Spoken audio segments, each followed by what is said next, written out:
الحمد للہ رب العالمین والصلاة والسلام علی اشرف الانبیاء والمرسلین وعلی آلہ واصحابہ ومن تبعہم باحسان الی یوم الدین اما بعد۔ اللہ تعالیٰ کا فضل و کرم ہے جس نے مجھے اور آپ کو سیرت کے ان دروس میں جمع فرمایا ہے۔ پہلے دن سے ہم بتا رہے ہیں کہ سیرت کے اسباق جاننے، سننے، سیکھنے کا مقصد یہ ہے کہ اللہ کے نبی صلی اللہ علیہ وسلم کے نمونے کے مطابق زندگی گزاریں۔ اللہ کے نبی صلی اللہ علیہ وسلم نے اپنی زندگی میں جو چیزیں کی ہیں جو ہمارے لیے قابل عمل ہیں، ہم اس پر عمل کریں۔ تو غزوہ خندق یا غزوہ احزاب دو نام بھی اسی کے ہیں۔ تو اس کی بات ہو رہی تھی کہ مسلمانوں نے مکے کے آبادی کو، اسلامی اس چھوٹی سی بستی کو بچانے کے لیے سلمان فارسی رضی اللہ تعالی عنہ کے مشورے پر مدینے کے اطراف خندق کھود لی تھی، بڑا سا گڑھا کھود لیا تھا، اور مشرکین، منافقین، یہود، یہ سب ملے جلے ایک بڑی تعداد میں مسلمانوں کی اس بستی کو تہس نہس کرنے کے لیے جمع ہو رہے تھے۔ تو ہم نے سنا کہ جب یہ سارے اسلام دشمن طاقتیں جب مدینے کے قریب پہنچیں تو ان کے توقع کے خلاف چیز دیکھنے کو ملی، جو ان کے مائنڈ میں نہیں تھا وہ سامنے دیکھنے کو ملا۔ وہ کیا تھا؟ گڑھا، خندق۔ اور اس سے پہلے انہوں نے کبھی اس کے بارے میں سنا نہیں تھا، ایسا بھی ہو سکتا ہے۔ تو اب خندق کے اس پار رہ کر انتظار کرنا، محاصرہ کرنا، یہ عربوں کی عادت نہیں تھی۔ وہ ٹائم ویسٹ کرنے کے منافی تھا۔ وہ فوراً کچھ نہ کچھ کیا کرنا، کچھ نہ کچھ کر دینا۔ ایسے انتظار کرنا، یہ ساری ان کے ڈکشنری میں اس ساری چیزیں نہیں تھیں۔ تو اسی کو دیکھ کر دو تین دشمن، جو دشمنوں میں سے دو تین آدمی خندق پار کر کے جیسے بھی مسلمانوں کے مدینے میں گھس آئے۔ ان میں سے ایک تھا عمرو بن عبد عت، جو مشہور پہلوان کہلاتا تھا۔ دوسرے تھے اکرمہ بن ابی جہل، جو ابھی مسلمان نہیں ہوئے تھے، بعد میں مسلمان۔ اور تیسرے تھے ضرار بن خطاب۔ یہ تینوں خندق پار کر لیے اور گھوڑے پر بیٹھ کر چکر کاٹنے لگے۔ اب مسلمان کب خاموش ہونے والے تھے؟ تو مسلمانوں میں سے کون آگے بڑھے؟ عمران بھائی، علی ابن ابی طالب رضی اللہ تعالی عنہ۔ تو انہوں نے جو گھوڑے ان لوگوں نے باندھے تھے وہ گھوڑے کو اپنے قبضے میں لے لیا۔ اب ان کے جانے کا راستہ بند ہو گیا۔ تو اس پر عمرو بن عبد عد جو تھا، اس نے مبارزت کے لیے للکارا۔ مبارزت کہتے ہیں کہ مقابلے کے لیے کیا کرنا، بلانا۔ آؤ، کیا بولتے اسے؟ دیکھ لیتے ہیں، قوت آزمائی کر لیتے ہیں، طاقت آزمائی کر لیتے ہیں۔ علی رضی اللہ تعالی عنہ نے بھی کیا کیا؟ چلو دو دو ہاتھ کر لیتے ہیں۔ تو ایک ایسی بات حضرت علی رضی اللہ تعالی عنہ نے اسے کہی، وہ طیش میں آ گیا، غصے میں آ گیا، اور آ کر اس نے کیا کیا دیکھیے۔ اس کے ساتھ جو گھوڑا تھا، اس کے اپنے گھوڑے کی کوچیں اس نے کاٹ دی۔ گھوڑے سے، جس گھوڑے پہ وہ تھا اس گھوڑے سے کود پڑا، گھوڑے کے پیر تلوار سے کیا کر لیا؟ کس کے گھوڑے کے؟ اس کے گھوڑے کے۔ اور اس کے چہرے پر مارا، اور حضرت علی کے دو بدو ہو گیا۔ اس کا یہ مطلب تھا کہ اب میں واپس نہیں جاؤں گا، میرا گھوڑا کیا ہو چکا ہے؟ ناکارہ ہو چکا ہے۔ یا تو تجھے مارنا ہے یا تو مجھے مرنا ہے۔ یہ چیلنج تھا، میں 100% چیلنج۔ میرے واپس جانے، بھاگنے کا جو ذریعہ ہے میرا گھوڑا، وہ گھوڑا کیا ہو گیا؟ اس کے پیر کٹ گئے۔ اب ایک ہی آپشن ہے، مرنا یا مارنا۔ تو کہتے ہیں یہ عمرو بن عبد عد یہ بڑا پہلوان تھا، اور بڑا بہادر تھا، اور دونوں میں بڑی زوردار ٹکر ہوئی، دونوں بڑھ بڑھ کر وار کیے، لیکن علی رضی اللہ تعالیٰ عنہ نے اس کا کام کیا کر دیا؟ تمام کر دیا، خلاص اس کا کام ہو گیا۔ اب جو باقی جو دونوں بچے تھے وہ یہ دیکھ کر ہی ڈر گئے، بولا کہ عمرو بن عد کی یہ حالت ہے تو ہماری کیا حالت ہوگی؟ اپنا نیزہ بھی چھوڑ کر بھاگ گئے، وہ لوگ اپنا جو نیزہ لائے تھے وہ بھی چھوڑ کر بھاگ گئے۔ اسی لیے کہتے ہیں کہ وہ اس قدر مرعوب تھے، ڈرے ہوئے تھے کہ اکرمہ نے بھاگتے ہوئے اپنا نیزہ بھی چھوڑ دیا۔ جان بچی لاکھوں پائے، کیا ہے؟ جان بچی لاکھوں پائے۔ پہلے کیا کر لینا ہے؟ جان بچا لینا ہے۔ جان ہے جہاں ہے، جان بچ گئی تو بعد میں اچھے کپڑے بھی پہنیں گے، اچھا بھی کھائیں گے۔ پہلے کیا بچا لینا ہے؟ جان بچے، جان ہے جہاں ہے، بلا کہ خلاص چلیں۔ اب مشرکین ہیں وہ خندق پاٹنے، خندق کو لیول کرنے زور کا طاقت لگا رہے ہیں، لیکن وہ خندق پٹنے کو تیار نہیں، خندق بھرنے کو تیار نہیں۔ اور جیسی وہ لوگ کوشش کرتے ہیں مسلمان ادھر سے تیر چلاتے، تیر سے بچیں گے یا خندق بھریں گے، کیا کریں گے؟ کچھ نہیں کر سکے، اور بڑی اس سے مقابلہ کیا لیکن کام نہیں ہو سکا۔ تو اسی لیے علماء کہتے ہیں کہ جنگ خندق میں اللہ کے نبی صلی اللہ علیہ وسلم کی بہت ساری نمازیں فوت ہو گئیں۔ اللہ کے نبی صلی اللہ علیہ وسلم کی نمازیں کیا ہو گئیں؟ اس جنگ سے علماء چھوٹی ہوئی نمازوں کی قضا کیسے ہو اس کے مسائل اخذ کرتے ہیں، اس کے مسائل بتاتے ہیں۔ صحیحین میں جابر رضی اللہ تعالیٰ عنہ کی روایت ہے کہ عمر بن خطاب رضی اللہ تعالیٰ عنہ خندق کے روز آئے اور کفار کو برا بھلا کہنے لگے۔ اللہ کے نبی صلی اللہ علیہ وسلم کے آ کر بولے کہ یا رسول اللہ، ان کافروں کی وجہ سے میں عصر کی نماز وقت پر پڑھ نہیں سکا، بمشکل سورج ڈوبتے ڈوبتے میں نے عصر کی نماز پڑھی۔ کس نے کہا؟ عمر رضی اللہ تعالیٰ عنہ نے۔ اللہ کے نبی صلی اللہ علیہ وسلم نے جب سنا تو کہا میں نے تو واللہ ابھی نماز پڑھی ہی نہیں۔ اللہ کے نبی صلی اللہ علیہ وسلم کیا کہا؟ تم نے تو عصر کی نماز پڑھ لی ہے، لیکن میں نے کیا کیا ہے؟ نماز ہی میری نہیں ہوئی۔ کون سی نماز؟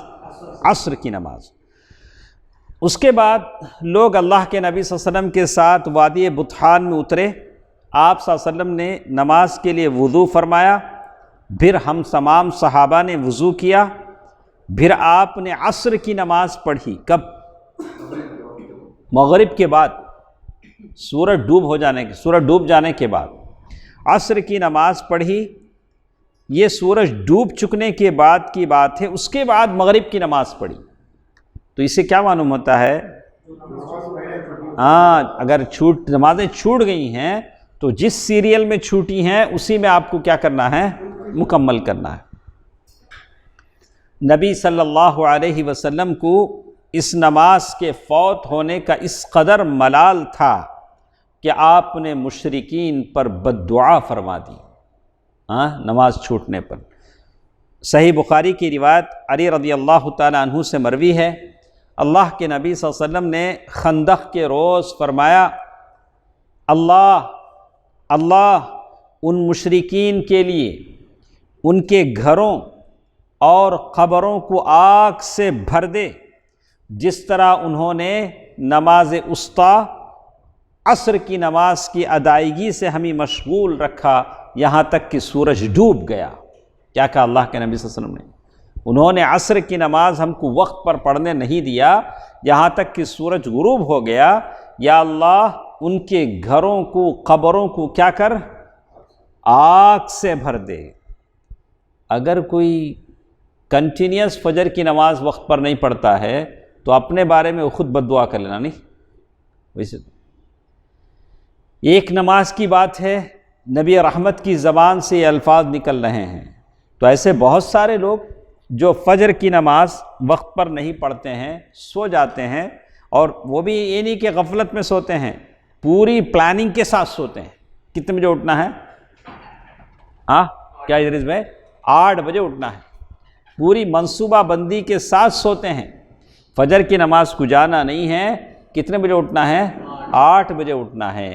اللہ کے نبی صلی اللہ علیہ وسلم نے ایسے لوگوں پر بد دعا فرما دی۔ اس حدیث میں جیسے معلوم ہوتا ہے اللہ ان مشرکین کے لیے ان گھروں اور قبروں کو آگ سے بھر دے، جس طرح انہوں نے ہم کو نماز وسطیٰ عصر کی نماز کو وقت پر پڑھنے سے مشغول کر دیا، یا اللہ ان کے گھروں کو اور قبروں کو کیا کر، آگ سے بھر دے۔ سبحان اللہ، سبحان اللہ، یہاں تک کہ سورج ڈوب گیا۔ مسند احمد اور مسند شافعی رحمہ اللہ سے مروی ہے کہ مشرکین نے آپ صلی اللہ علیہ وسلم کو ظہر، عصر، مغرب اور عشاء کی نمازوں کی ادائیگی سے مصروف رکھا۔ آپ صلی اللہ علیہ وسلم نے یہ ساری نمازیں یکجا پڑھی، جمع کر کے سورج غروب ہونے کے بعد پڑھی۔ امام نووی رحمہ اللہ ان روایتوں کے درمیان تطبیق کی صورت یہ ہے کہ جنگ خندق کا سلسلہ کئی روز تک جاری رہا، بس کبھی یہ دن پیش آیا کہ عصر اور مغرب کی نماز، عصر کی نماز چھوٹ گئی، یا کبھی ظہر، عصر، مغرب یہ ساری نمازیں کیا ہو گئی، کسی دن یہ کسی دن وہ۔ یہیں سے یہ بات بھی ملتی ہے کہ مشرکین کی طرف سے خندق کو پار کرنے کی مسلسل کوشش جاری رہی، لیکن وہ لوگ تیر اندازی کا مقابلہ کرتے یا خندق کو پار کرتے۔ اسی تیر اندازی میں دونوں طرف کے مختلف لوگ مارے گئے، لیکن بہت کم، انہی انگلیوں پر گنا جا سکتا ہے، یعنی 6 مسلمان اور 10 مشرک۔ مسلمان کتنے مرے؟ 6 تیر لگ کر، اور مشرکین میں سے 10 یا 1-2 آدمی تلوار سے قتل کیے گئے۔ لیکن ایک چیز ہم لوگ معلوم ہے کہ یہی تیر تھا، اسی تیر اندازی کے دوران سعد بن معاذ رضی اللہ تعالی عنہ کو ایک تیر لگا تھا، تیر لگا جس کی وجہ سے ان کے بازو کی بڑی رگ کٹ گئی۔ کہاں ہے وہ بڑی رگ؟ یہ جو مین رگ جو ہوتی ہے، یہ یہاں سے جو مین رگ، بڑی رگ جو ہوتی ہے، 2 طرف بھی ہوتی، ادھر بھی ادھر بھی، تو کہا کہ یہ بڑی رگ کیا ہو گئی، کٹ گئی۔ انہی حبان بن عرقہ نامی ایک قریشی مشرک کا تیر لگا تھا، ٹھیک ہے، وہ تیر لگا۔ وہ زمانہ تو سرجری کا زمانہ نہیں تھا کہ فوراً ڈاکٹر آپریشن کرے، جوڑ دے۔ سعد بن معاذ رضی اللہ تعالیٰ عنہ نے اللہ تعالیٰ سے دعا فرمائی، آپ کے پاس بھی کوئی بڑا پروجیکٹ ہے تو آپ بھی اللہ تعالیٰ سے دعا کریں کہ اللہ یہ ایک مشروع پروجیکٹ میں شروع کر رہا ہوں یا چلا رہا ہوں، یا اللہ جب تک یہ پورا نہ ہو میری زندگی میں کیا کر، برکت دے، برکت دے۔ سعد بن معاذ رضی اللہ تعالیٰ عنہ نے اللہ تعالیٰ سے دعا کی، یا اللہ تو جانتا ہے کہ جس قوم نے تیرے رسول کو جھٹلایا، انہیں نکال باہر کیا، ان سے تیرے راستے میں لڑنا مجھے جس قدر محبوب ہے اتنا کسی قوم سے نہیں ہے۔ اے اللہ میں سمجھتا ہوں کہ اب تو نے ہماری اور ان کی جنگ کو آخری مرحلے میں پہنچا دیا ہے، اگر قریش کی جنگ کچھ باقی رہی تو مجھے ان کے لیے باقی رکھ، میں ان سے تیرے راستے میں لڑوں گا، اگر تو نے لڑائی ختم کر دی ہے تو اس زخم کو جاری کر کے اسے میری موت کا سبب بنا دے۔ کیا دعا کی انہوں نے؟ اگر لڑائی ختم ہو گئی ہے، جنہوں نے میرے نبی کو جھٹلایا ہے تو یہ زخم میری موت کا سبب بن جائے۔ لڑائی ختم نہیں ہوئی ہے تو اس زخم کو کیا کر، جاری رکھ، تاکہ میں لڑائی ختم کر لوں۔ اس دعا حضرت سعد بن معاذ رضی اللہ تعالیٰ عنہ نے جو دعا کی تھی، اس دعا کا آخری ٹکڑا یہ تھا، لیکن مجھے موت نہ دے یہاں تک کہ بنو قریظہ کے معاملے میں میری آنکھوں کو ٹھنڈک حاصل ہو جائے۔ بنو قریظہ کون تھے؟ جو ابھی مدینہ ہی میں تھی۔ مسلمانوں کی حفاظت کرنا بنو قریظہ کی ذمہ داری تھی، یہودیوں کا قبیلہ تھا، اور جو بنو نذیر تھے ان لوگوں کو اللہ کے نبی صلی اللہ علیہ وسلم نے نکال دیا تھا، مدینہ کے باہر تھے، اور بھی لوگ باہر تھے، لیکن بنو قریظہ جو تھے ان پر تو اللہ کے نبی صلی اللہ علیہ وسلم کو سپورٹ کرنا ضروری تھا، لیکن اس موقع پر بنو قریظہ نے بھی کیا کر لیا تھا؟ بے وفائی کر دی تھی، غداری کر دی تھی۔ تو کہتے ہیں ایک طرف مسلمان اس مشکل مرحلے پر جمے ہوئے تھے، دوسری طرف سے جو دشمن طاقتیں تھیں، مشرکین، منافقین، آپس میں ایک دوسرے سے اندر اندر منصوبہ بندی کر رہے تھے۔ تو بنو نضیر جن کو اللہ کے نبی صلی اللہ علیہ وسلم نے نکال دیا تھا، کیوں نکالے تھے؟ کب نکالے تھے؟ بولو۔ جب چکی کا پارٹ اوپر سے گرا کر اللہ کے نبی صلی اللہ علیہ وسلم کو قتل کرنے کی سازش کی تھی، اللہ کے نبی صلی اللہ علیہ وسلم دیت کی رقم مانگنے کے لیے گئے تھے، تو تب بنو نضیر کو اللہ کے نبی صلی اللہ علیہ وسلم نے نکال دیا تھا۔ تو وہ بنو نضیر کا جو سردار تھا حیی بن اخطب، حیی بن اخطب، یہ ہے باپ ہے اور اللہ کے نبی صلی اللہ علیہ وسلم کا سسر ہے۔ اس کی بیٹی سے اللہ کے نبی صلی اللہ علیہ وسلم صفیہ بنت حیی بن اخطب اللہ کے نبی صلی اللہ علیہ وسلم نے شادی کیا، جن کو ام المؤمنین کا درجہ ملا۔ تو یہ بنو نضیر کا سردار ہے۔ یہ کیا کیا؟ سیدھے گیا رات کے وقت، اندھیرا، کوئی بھی دیکھ نہیں رہے، بنو قریظہ کا جو سردار تھا، یہ بنو نضیر کا یہ بڑا تھا نا، بنو قریظہ جن کا اللہ کے نبی صلی اللہ علیہ وسلم کے ساتھ اگریمنٹ تھا، اس کے سردار کے پاس گیا، اور کعب بن اسد، اس کا نام کیا تھا؟ کعب بن اسد، جا کر کہا یہ کعب بن اسد وہی آدمی ہے جو بنو قریظہ کی طرف سے عہد و پیمان کا اختیار رکھتا تھا، جس نے رسول اللہ صلی اللہ علیہ وسلم سے معاہدہ کیا تھا کہ جنگ کے وقت اللہ کے نبی صلی اللہ علیہ وسلم کا ساتھ دے گا۔ اس کے پاس حیی بن اخطب گیا، تو اس کو دیکھتے ہی وہ کعب بن اسد اس نے دروازہ بند کر لیا، یعنی اسے معلوم تھا اگر اس سے بات کرے گا، اس کی بات مانے گا، تو اس کا قبیلہ کیا ہو جائے گا؟ مشکل میں پڑ جائے گا۔ اللہ کے نبی صلی اللہ علیہ وسلم کا اس کے ساتھ معاہدہ ہے۔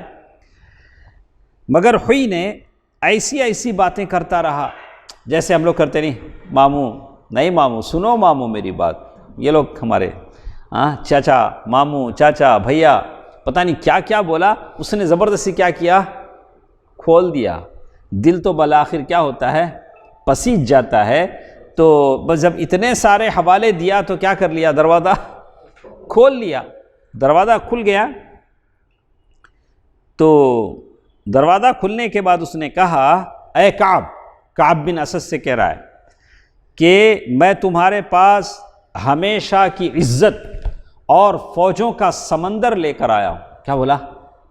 دیکھو غطفان کا لشکر ہے، ادھر قریش کا لشکر ہے، اور ادھر دوسرے منافقین ہیں، ڈرتے کیوں ہوں؟ تم بھی ہمارے ساتھ آ جاؤ، ہم سارے مل کر محمد صلی اللہ علیہ وسلم اور صحابہ کا صفایا کر دیتے ہیں۔ میں فوجوں کا لشکر لے کر آیا ہوں۔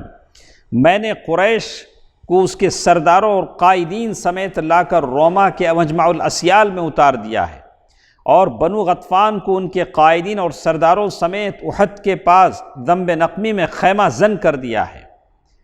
ان لوگوں نے مجھ سے وعدہ کیا ہے کہ وہ محمد اور اس کے ساتھیوں کا مکمل صفایا کرے بغیر یہاں سے نہیں ٹلیں گے۔ کون کس سے کہہ رہا ہے؟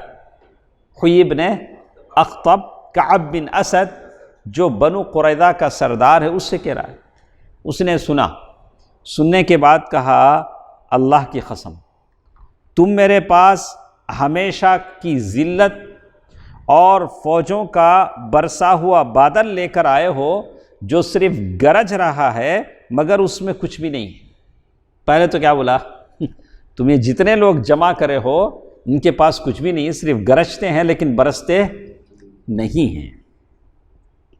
بعد میں بھی کہا، رہے افسوس، مجھے میرے حال پہ چھوڑ دینا، میں نے محمد میں صدق و وفا کے سوا کچھ نہیں دیکھا۔ یہ کون شہادت دے رہا ہے؟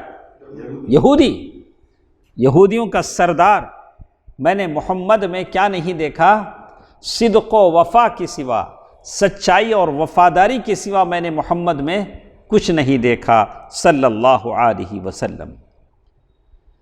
مگر حیی بن اخطب، بہرحال شیطان ایسا ورغلاتا ہے، مناتا رہا یہاں تک کہ اسے رام کر ہی لیا، راضی کیا کر لیا؟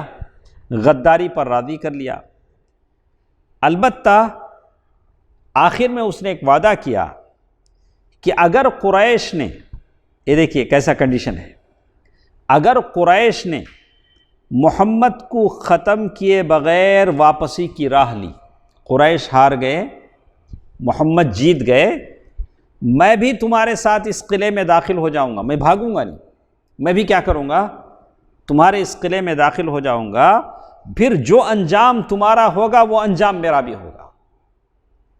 دیکھیے اسے کوشش کیا، آخر میں یہ بھی کیا جان کا سودا بھی اس نے کیا کر لیا، اور ایسے ہی ہوا۔ آخر میں وہ بھی، اسے بھی قتل کیا گیا، اس کو بھی کیا قتل کیا گیا۔ اس کے قتل کی عجیب بات آتی ہے، جب قتل کے لیے لے جایا جا رہا تھا کسے، حیی بن اخطب کو خوبصورت جوڑا پہنا ہوا تھا، بڑا زبردست ڈریس، اس نے کیا کیا، وہ چھوٹا سا نیزہ نکال کے اپنا جوڑا کیا کر لیا، ڈیمیج کر لیا۔ لوگوں نے پوچھا کیوں؟ بولا نہیں، میرے مرنے کے بعد یہ لوگ یہ جوڑا نکال لیں گے، اس لیے میں کیا چاہ رہا ہوں یہ جوڑا کیا کروں، میں ابھی اس کو کیا کر لوں، بگاڑ دوں، اسے ڈیمیج کر دوں تاکہ کسی کا کام نہ آئے۔ تو یہ حد تھی۔ تو کہتے ہیں البتہ یہ دیکھیں اس کا وعدہ تھا، اس پیمان وفا کے بعد کعب بن اسد نے رسول اللہ صلی اللہ علیہ وسلم سے کیا ہوا عہد توڑ دیا اور مسلمانوں کے ساتھ طے کی ہوئی ذمہ داریوں سے بری ہو کر ان کے خلاف مشرکین کی جانب سے جنگ میں شریک ہو گیا۔ تو کہتے ہیں اس کے بعد قریظہ کے یہود عملی طور پر جنگی کارروائیوں میں مصروف ہو گئے، تو اب دشمنیوں میں اور بھی کیا ہو گیا، اضافہ ہو گیا۔ غطفان ہیں، دوسرے مکے کے قریش ہیں، اور یہودیوں میں بنو نذیر ہیں، بنو قریظہ ہیں، سب کے سب یہاں موجود ہیں۔ کہتے ہیں اب کہتے ہیں کہ حضرت صفیہ بنت عبد المطلب رضی اللہ عنہا حضرت حسان بن ثابت رضی اللہ عنہ کے فارع نامی قلعے کے اندر تھی۔ یہ قلعہ تھا حسان بن ثابت رضی اللہ عنہ کا، اس قلعے کے اندر اللہ کے نبی صلی اللہ علیہ وسلم نے عورتوں اور بچوں کو رکھا تھا، عورتیں اور بچے کیا رہیں، اس قلعے میں بند رہیں۔ حضرت حسان رضی اللہ عنہ بڑے شاعر تھے، کیا بولتے تھے، جب بھی مشرک کوئی شعر بولتے اللہ کے نبی صلی اللہ علیہ وسلم ان کو حوالے کرتے تھے کہ یا حسان اجب فإن روح القدس معک، حسان جواب دو، روح القدس تمہارے ساتھ ہے۔ تو کہ بہت سارے اشعار، خلقت مبرأ من کل عیب کأنک قد خلقت کما تشاء، وہ کہتے تھے کہ اللہ کے نبی آپ ایسے، اللہ نے آپ کو ایسے بنایا ہے جیسے اللہ نے آپ کو آپشن دے دیا ہو، جیسے تم اپنے آپ کو بنانا چاہتے ہو اپنے آپ کو بنا لو، ویسے آپ نے اپنے چہرہ، رخسار، زلفیں، ویسے آپ نے اتنی خوبصورتی کے ساتھ اپنے آپ کو بنا لیا۔ اسی لیے عبداللہ بن سلام رضی اللہ تعالیٰ عنہ کہتے تھے کبھی میں 14ویں رات کی چاند کو دیکھتا تھا، کبھی پیارے نبی کے چہرے کو دیکھتا تھا۔ حسن یوسف دم عیسیٰ ید بیضا داری، تو تنہا دارن ہما دارن تو تنہا داری، کہا کہ یہ جو یوسف علیہ السلام کو جو حسن دیا گیا، عیسیٰ علیہ السلام کو جو عصا دیا، جو ید بیضا داری، یہ جو ساری معجزات جو عیسیٰ علیہ السلام کو وہ جو دیا گیا، اور موسیٰ کا جو عصا دیا گیا، یہ ساری چیزیں کس کو اکیلے کو دی گئیں، محمد صلی اللہ علیہ وسلم کو دی گئی۔ کہتے ہیں اب بڑا سا قلعہ ہے جس میں حضرت حسان رضی اللہ تعالیٰ عنہ بھی وہیں موجود ہیں، شاعر ہیں، اور ساتھ وہ عورتوں اور بچوں کی نگرانی پر وہاں صفیہ رضی اللہ تعالیٰ عنہا بھی ہیں۔ تو کہتی ہیں کہ اچانک وہاں سے ایک یہودی گزرا، ایک یہودی ادھر آیا اور قلعے کا چکر کاٹنے لگا، وہ پتہ چلانے لگا کہ اس قلعے میں ہے کون۔ یہ اس وقت کی بات ہے جب بنو قریظہ رسول اللہ صلی اللہ علیہ وسلم سے کیا ہوا عہد و پیمان توڑ کر آپ سے برسر پیکار ہو چکے تھے، اور اب بنو قریظہ سے ہمارا بچانے والا کوئی نہیں تھا، سارے مسلمان وہاں تھے۔ اب قلعے میں صرف کون تھے، یا تو عورتیں تھیں یا تو بچے تھے۔ اب اگر یہاں کوئی حملہ کرتا تو اللہ کے نبی صلی اللہ علیہ وسلم وہ وہاں محاذ چھوڑ کر یہاں نہیں آ سکتے تھے۔ تو صفیہ رضی اللہ تعالیٰ عنہ کہتی ہیں کیا ہوتی ہیں اللہ کے نبی صلی اللہ علیہ وسلم کو؟ ہاں حضرت حمزہ رضی اللہ تعالیٰ عنہ پھوپھی ہوتی، اللہ کے نبی صلی اللہ علیہ وسلم کی پھوپھی ہوتی ہیں۔ تو جیسے ہی وہ یہودی آیا، صفیہ رضی اللہ تعالیٰ عنہ نے دیکھ کر کہا حسان رضی اللہ تعالیٰ عنہ سے، حسان جا کر اسے قتل کرو، وہ یہودی ہے، اگر اسے معلوم ہو گیا کہ یہاں صرف عورتیں اور بچے ہیں، سارے لوگوں کو بلائے گا اور ہم سب لوگ خطرے میں پڑ جائیں گے، آپ جا کر اسے قتل کرو۔ تو یہ مجھے اللہ کی قسم اندیشہ ہے کہ یہ باقی یہود کو بھی ہماری کمزوری سے آگاہ فرما دے گا، لہذا آپ جائیے اسے قتل کر دیجئے۔ تو حسان بن ثابت رضی اللہ تعالیٰ عنہ نے کہا واللہ آپ جانتی ہیں کہ میں اس کام کا آدمی نہیں ہوں۔ کیا کہا حسان بن ثابت رضی اللہ عنہ؟ کچھ لوگ ہوتے ہیں، کچھ طبعی کمزوریاں ہوتی ہیں، آپ مرد مجاہد تھے، شعر کہتے تھے، بہت ساری دلیری بہادری تھی، لیکن مجھے اس کام میں کیا ہے، ہو سکتا ہے طبعی چیز ہے۔ تو اس بات کو لے کر ان پر کوئی نکیر نہیں کی جا سکتی، ان کا فضل اس میں کچھ کیا نہیں ہوتا، کم نہیں ہوتا، ان کا فضل، احترام، عظمت اپنی جگہ ہے۔ تو انہوں نے کہا کہ میں اس کام کا آدمی نہیں ہوں۔ تو اب صفیہ رضی اللہ تعالیٰ عنہ نے دیکھا کہ اب یہ کام مجھے ہی کرنا ہے، وہ نہیں جا سکتے ہیں، تو کیا کرنا ہے، یہ کام مجھے ہی کرنا ہے، کمر کو پٹا باندھنا۔ عورتیں جب کوئی کام کرنا چاہتے کیا کرتے ہیں، کمر کو کیا کرتے ہیں، مضبوط کر لیتی ہیں۔ پھر ستون کی ایک لکڑی لی، موٹا ڈنڈا لیا، اور اس کے بعد قلعے سے اتر کر اس یہودی کے پاس پہنچی، اس ڈنڈے سے مار کر اسے کیا کر دیا، مروا دیا، ہاں اس کی جان ختم کر دی۔ اس کے بعد قلعے میں واپس آئے، واپس آنے کے بعد بولے جائیے، مر گیا ہے، اب اس کے پاس جو ہتھیار ہے، اس کا جو ڈریس ہے وہ اتار لیجیے۔ اس کو کہتے تھے سلب کا معنی ہے جس کو مارا اس کا جو ہتھیار ہے جو بھی ہے اتار لیا جائے۔ چونکہ وہ مرد ہے اس لیے میں نے اس کے ہتھیار نہیں اتارا ہے، میں عورت ہوں تو میں نے اسے چھوڑ دیا، میں نے نہیں اتارا ہے۔ حسان نے کہا مجھے اس کے ہتھیار کے اور کپڑوں کی ضرورت نہیں ہے۔ کیا بولے حسان، اب بھی میں کیا نہیں کرتا، میں نہیں جاتا، اس کی حالت پر اسے چھوڑ دیا جائے۔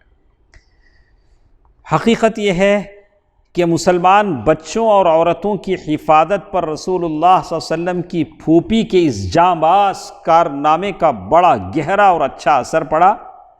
اس کارروائی سے غالباً یہود نے سمجھا کہ ان قلعوں میں مسلمان عورتوں اور بچوں کے لیے صحابہ کی بھی فوج ہے۔ اس ایک عورت کے اس کارنامے کی وجہ سے کیا سمجھے وہ لوگ، ایک آدمی اگر ایسا ہوا ہے تو مطلب یہاں کچھ اور بھی نفری موجود ہے، کچھ اور لوگ بھی ہیں۔ وہاں کوئی لشکر نہ تھا، اس لیے یہود کو دوبارہ اس قسم کی ہمت نہیں ہوئی۔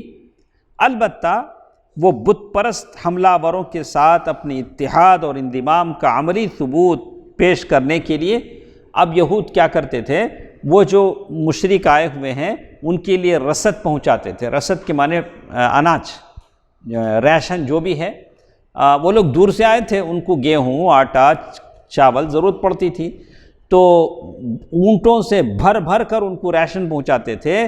تو اس طرح کی 20 اونٹ صحابہ نے سیز کر دیے۔ صحابہ نے کیا کرا، صحابہ کرام نے پکڑ لیے۔ جو 20 اونٹ کس کو جا رہے تھے، ان لوگوں کو چارہ دانہ پانی لے کے جا رہے تھے، وہ پکڑ لیے۔ اب دیکھیے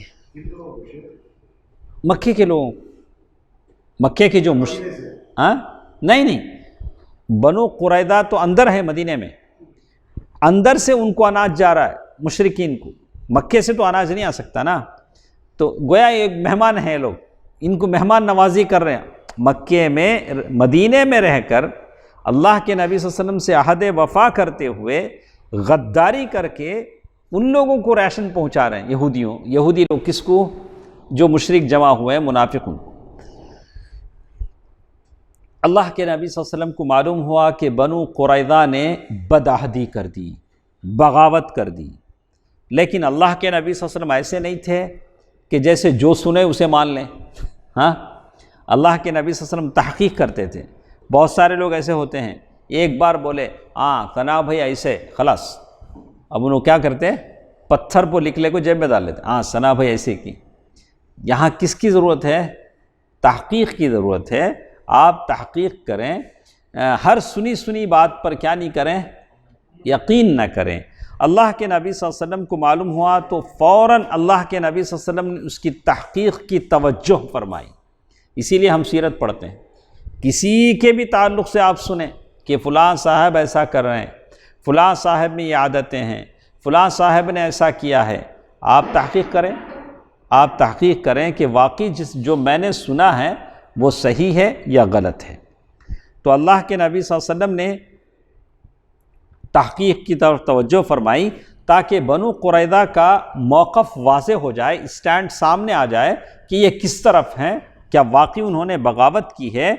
تو آپ صلی اللہ علیہ وسلم نے خبر کی تحقیق کے لیے، دیکھیے جس سے آپ معلوم کرنا چاہتے ہیں اس کو بھی دیکھ لینا۔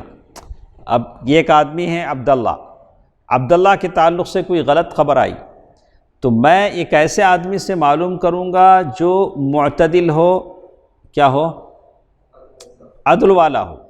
اگر عبداللہ کے دشمن سے پوچھوں گا تو کیا بولے گا؟ آپ نے ایک سنا، ان کے تعلق سے 100 باتیں ہیں بولے گا۔ تو آپ ایسے آدمی سے تحقیق کرائیں جو کیا ہو، انصاف پسند ہو، عادل ہو، آپ کو صحیح خبر دے سکتا ہو۔ اللہ کے نبی صلی اللہ علیہ وسلم نے سعد بن معاذ کو بھیجا۔ کس کو بھیجا؟ سعد بن معاذ جن کو زخم ہوا ہے، اور سعد بن عبادہ یہ بھی مشہور اور بڑے اس کے ہیں، عبداللہ بن رواحہ یہ، اور خوات بن جبیر، یہ ساروں کو بولا، ہدایت دی کہ جاؤ دیکھو بنی قریظہ کے بارے میں جو کچھ معلوم ہوا ہے کہ واقعی صحیح ہے، جا کر تحقیق کرو۔ اگر صحیح ہے، اگر جو میں نے سنا ہے کہ بنو قریظہ نے بغاوت کر دی، اگر یہ صحیح ہے تو آ کر صحابہ کے سامنے مجھے صرف اشارے سے بتا دینا، کھل کے بولنا نہیں۔ اس سے کیا ہوگا؟ صحابہ کی ہمت ٹوٹ جائے گی۔ جب دیکھیں گے ارے بنو قریظہ بھی باغی بن گئے تو صحابہ کی ہمت کیا ہو جائے گی؟ اگر انہوں نے واقعی بغاوت کی ہے تو آپ لوگ کیا کرنا؟ اشارے میں بولنا، صراحتاً کیا نہیں کرنا؟ نہیں بولنا، تاکہ لوگوں کے حوصلے پست نہ ہوں۔ اگر وہ عہد و پیمان پر ہیں تو پھر لوگوں کے درمیان علانیہ بتا دینا، نہیں اللہ کے نبی صلی اللہ علیہ وسلم بنو قریظہ عہد و پیمان پر ہیں، کوئی بات نہیں۔ جب یہ لوگ بنو قریظہ کے پاس پہنچے تو انہوں نے انتہائی خباثت پر آمدہ پایا، انہوں نے علانیہ گالیاں بکیں، دشمنی کی باتیں کی، اور رسول اللہ صلی اللہ علیہ وسلم کی اہانت کی۔ کہنے لگے اللہ کا رسول کون؟ کیا بولے؟ اللہ کا رسول کون؟ جیسے بولتے نہیں امیر صاحب کون انہوں؟ حالانکہ انہوں جانتے ہیں امیر صاحب کون ہیں، ساری چیزیں کون ہیں، لیکن کیا بتائیں امیر صاحب کون ہے؟ کیا انہوں امیر صاحب کی؟ اچھا۔ تو آج اگر انسان یہ بولتا ہے، حالانکہ اسے معلوم ہے یہ صرف کیا ہے، کیا بولتے ہیں ہم تکنیک میں کنڈل کر، کیا بولتے ہیں وہاں کنڈل کرنا بولتے ہیں۔ تو یہ سب ہم سمجھتے ہیں سب معمولی باتیں ہیں، لیکن یہ کیا ہے؟ یہ اللہ کے عذاب کو دعوت دینے کی باتیں۔ کبھی آدمی صبر کر لیتا ہے، چلو جب اللہ کے نبی صلی اللہ علیہ وسلم کو ایسا بولنے والے ہیں تو ہم اور آپ کس کھیت کے مولی ہیں؟ تو سیرت پڑھنے کا یہ بھی ایک فائدہ ہے کہ ہم اس سے کیا اپنے آپ کو کیا دے لیتے ہیں؟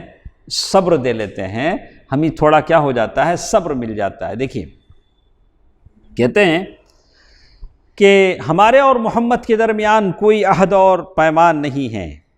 یہ سن کر سارے یہ لوگ واپس آ گئے اور رسول اللہ صلی اللہ علیہ وسلم کی خدمت میں پہنچ کر اب بتانا، کیسا بتانا؟ اشارے سے بتانا۔ اتنا کہا عضل اور قارہ، کیا کہا؟ عضل اور قارہ۔ ہم لوگ پہلے پڑھے ہیں عضل اور قارہ وہ لوگ ہیں جنہوں نے دھوکے سے 70 حافظ اور قاریوں کو شہید کیا تھا۔ تو صحابہ نے صرف 2 نام لیے، کیا لیے؟ مطلب اللہ کے نبی صلی اللہ علیہ وسلم صاحب فراست سے سمجھ سکتے تھے کہ اچھا عضل اور قارہ نے جیسے غداری کی ویسے ان لوگوں نے بھی کیا کر لیا؟ غداری کی۔ لیکن اللہ تعالیٰ کی طرف سے آیتیں نازل ہو گئیں جب آیتیں نازل ہو گئی تو صحابہ کرام کی سمجھ میں آ گیا کہ بنو قریظہ نے بھی بغاوت کر دی۔ وہ آیتیں کیا تھیں؟ لیکن کچھ ایسی باتیں تھیں، انہوں نے حقیقت کو چھپایا تھا ان لوگوں نے، سعد بن معاذ نے، سعد بن عبادہ نے، عبداللہ بن رواحہ نے، لیکن لیکن عام لوگوں کو صورتحال کا علم ہو گیا، اور کہتے ہیں پھر مسلمان یہ سوچنے لگے کہ کیسے ہم اپنے عورتوں اور بچوں کی حفاظت کریں۔ آپ سوچ سکتے ہیں، دیکھیے عمران صاحب، ایسا موقع ہے، ایسی حقیقت ہے، ادھر محاذ پر دشمنوں سے خندق پار کر کے آنے کی حفاظت کرنا ہے، ادھر مدینے کے اندر عورتوں اور بچوں کو بچانا ہے، اس لیے کہ پیچھے سے جو یہود ہیں، گھر کے دشمن، گھر کا بھیدی لنکا ڈھائے، وہ گھر کے سارے کیا ہو چکے ہیں؟ دشمن بن چکے ہیں۔ ادھر عورتوں اور بچوں کی حفاظت ہے، ادھر کیا ہے؟ دشمنوں کی حفاظت ہے۔ اب دشمنوں سے نبرد آزما ہونا ہے۔ اللہ تعالیٰ نے، اگر آپ اس کو سمجھ لیتے ہیں تو پھر یہ آیت سمجھنا آسان ہے۔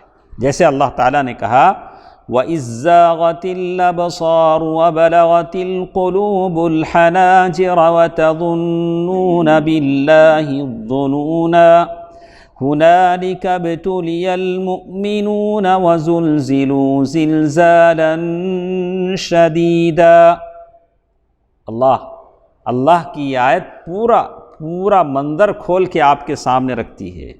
کیا کہا اللہ تعالیٰ نے؟ دیکھیے، اور جب نگاہیں کج ہو گئیں، نگاہیں ٹیڑھی ہو گئیں، ایک دم خوف اور دہشت بڑھ جاتی ہے تو آدمی کی نگاہ کیا ہو جاتی ہے؟ اس میں ٹیڑھی ہو جاتی ہے۔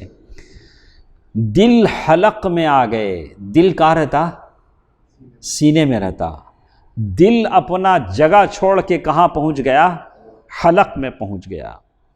اور تم لوگ اللہ کے ساتھ طرح طرح کے گمان کرنے لگے، اللہ کے بارے، اللہ کیسا ہم نہ بے سہارا چھوڑ ڈالے، ایسا کہنے لگے۔ اس وقت مومنوں کی آزمائش کی گئی، هُنَالِكَ ابْتُلِيَ الْمُؤْمِنُونَ وَزُلْزِلُوا زِلْزَالًا شَدِيدًا، اور انہیں شدت سے جھنجھوڑ دیا گیا۔ تو کبھی ایسا اللہ آزماتے ہیں کہ آپ کھڑے ہوتے ہیں، آپ کے پیروں کے نیچے زمین نکل جاتی ہے، کچھ ایسی آفتیں، مصیبتیں، بلائیں، بیماریاں آتی ہیں، اسی وقت آپ کے اور میرے امتحان کا کیا ہوتا ہے؟ صبر کا امتحان ہوتا ہے۔ ایسا موقع تھا، اسی موقع پر حالت ایسی ہے، آپ سمجھ گئے، محاذ پر صحابہ اور رسول ہیں، ادھر اندر بنو قریظہ سے عورتوں اور بچوں کا معاملہ ہے، اور پھر اور ایک دشمن، جیسے ہوتے نہیں، اچانک آپ کے گھر میں کوئی پرانی چیز ہو، آپ اسے اٹھائیں تو نیچے سے چڈے جھنگر ادھر سے ادھر سے ادھر سے ادھر سے، آپ کسے ماریں گے؟ کس کو آپ ختم کریں گے؟ بالکل ویسی حالت تھی، بنو قریظہ کی وہ حالت تھی۔ اور ادھر سے جو منافق تھے مدینے میں، وہ کہنے لگے، اللہ کے نبی صلی اللہ علیہ وسلم نے جب وہ پتھر جو پھوٹ نہیں رہا تھا، اللہ کے نبی صلی اللہ علیہ وسلم نے اس پتھر کو پھوڑا تھا تو اس میں سے چمک پیدا ہوئی تھی، تو اللہ کے نبی صلی اللہ علیہ وسلم نے کہا کہ میں قیصر و کسریٰ کے خزانوں کو دیکھ رہا ہوں۔ تو منافقین نے کہا، محمد صلی اللہ علیہ وسلم، تم ہم سے وعدہ کرتے تھے کہ ہم قیصر و کسریٰ کے خزانے پائیں گے، لیکن یہاں حالت یہ ہے کہ پیشاب پاخانے کے لیے نکلنے میں بھی جان کی خیر نہیں ہے۔ ارے پیشاب آ رہا ہے، جائیں گے تو کوئی تیر لگ جائے گا۔ ہماری حالت ایسی ہے، آپ ہم کو قیصر کے، کسریٰ کے خزانوں کی کہانیاں بولتے ہیں، ہم مان لیں؟